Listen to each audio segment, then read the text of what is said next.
How did this happen? What's your biggest takeaway from last night?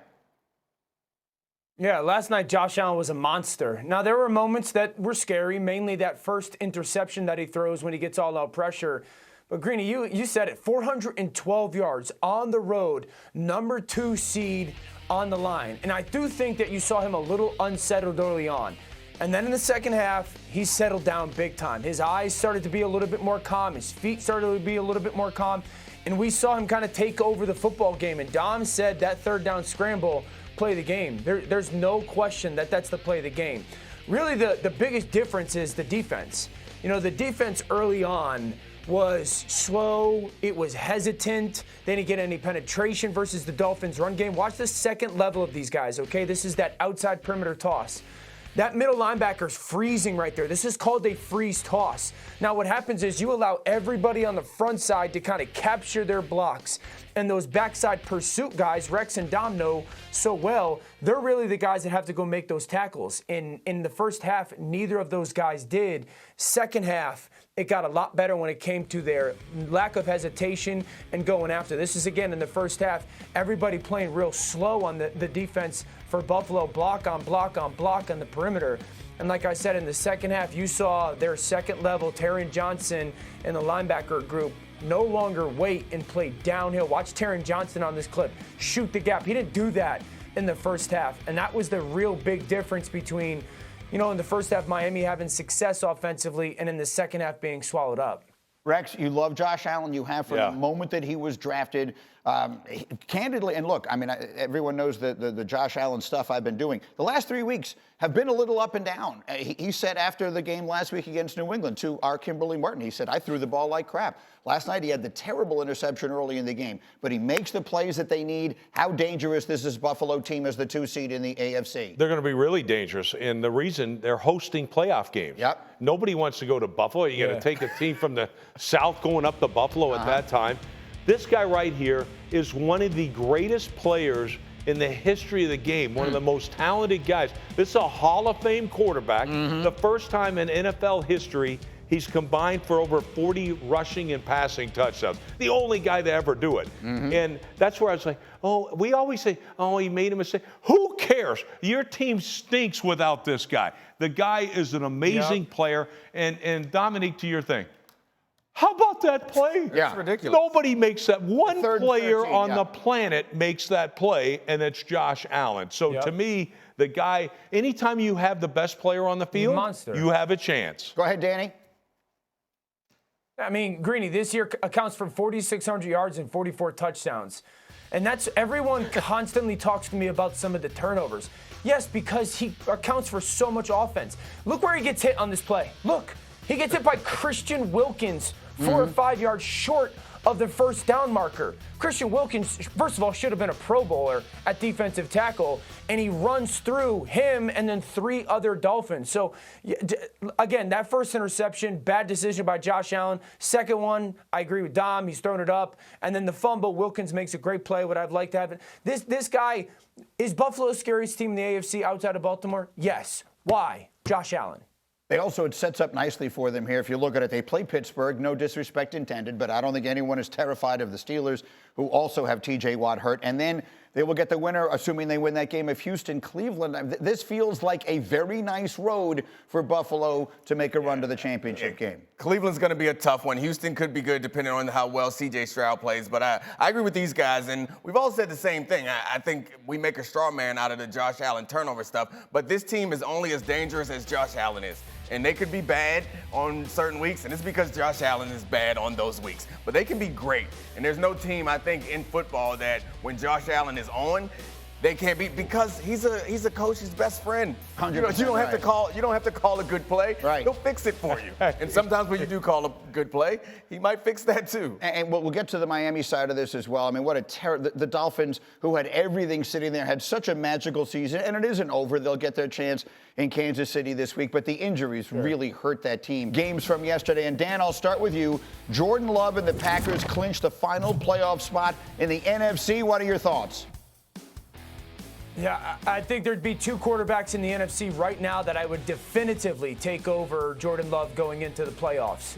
You know, Matthew Stafford, 1, And then probably Dak Prescott. Other than that, this guy is as hot as anybody going in football, and their young talent and speed on the perimeter is going to be very interesting versus a Dallas defense that wants to play man coverage. We'll dive into that in a minute. In the meantime, Domonique, what the actual heck has happened to the Eagles?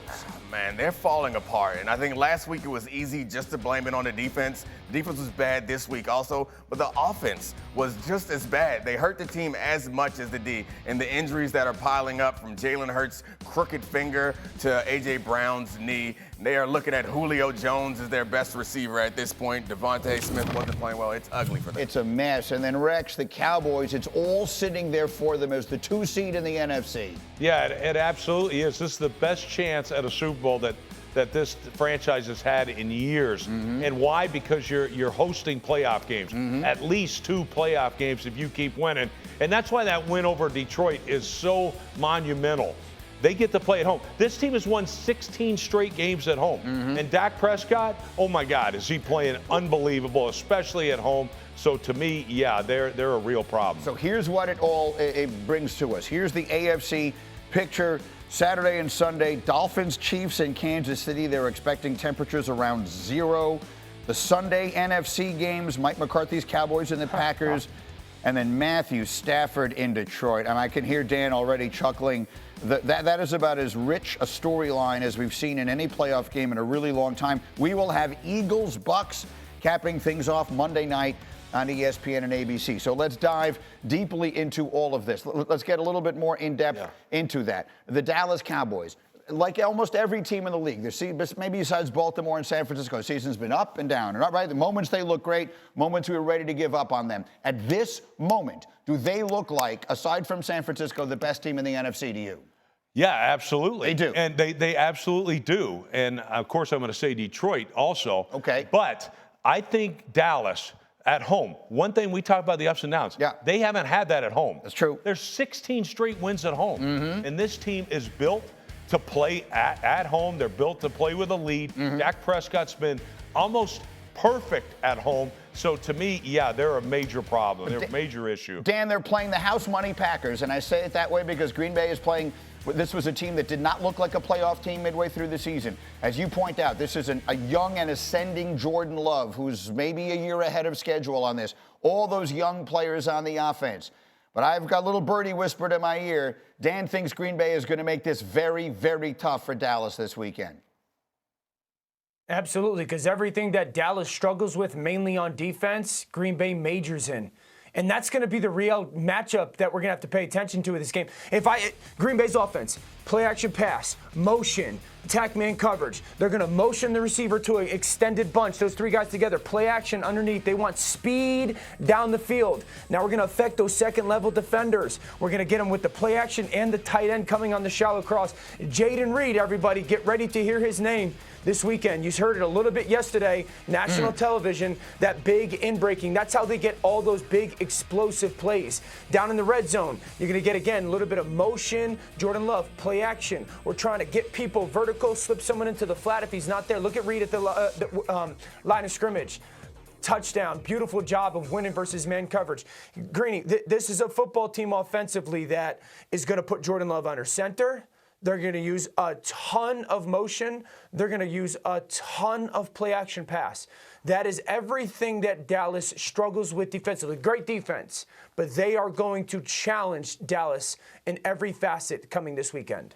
You notice he didn't talk about the Green Bay Packers defense matching up against Dak Prescott. Right. That is going to be a feeding frenzy for Dak in that offense. And I do think the pass rush of the Cowboys can be a problem with the slow developing play action. As long as they don't get sucked in on those play action fakes, I think they can get to Jordan Love in those man-on-man situations and make those throws much more difficult. But Dak Prescott and CeeDee Lamb will not be stopped against the Packers. Their defense is just not good. They have talent. They've had talent year after year, and they just never quite put it together. The last 3 months, CeeDee Lamb, I think, has been the best offensive player in the league. I think if you take the first month of the season out, he would be right in the running for Offensive Player of the Year. Here's the thing that scares you about the Cowboys, if you were one who was inclined to root for them, and certainly those of us who talk about them all the time. They don't usually handle prosperity well. Like it is the pressure. Can you describe, Rex?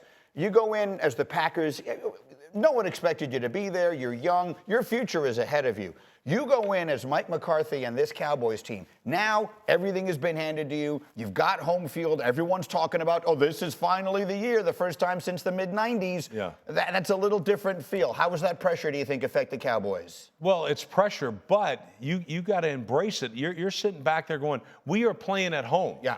All you have to do is show up offensively, and Mike McCarthy's got to be like, look, we're getting ready to tear this thing up. This team is built for us to get after, all right? And why? They don't play defense well, all right? Dak Prescott and company, should light up the scoreboard. Right. And then defensively, hey, Jordan Love, it's great.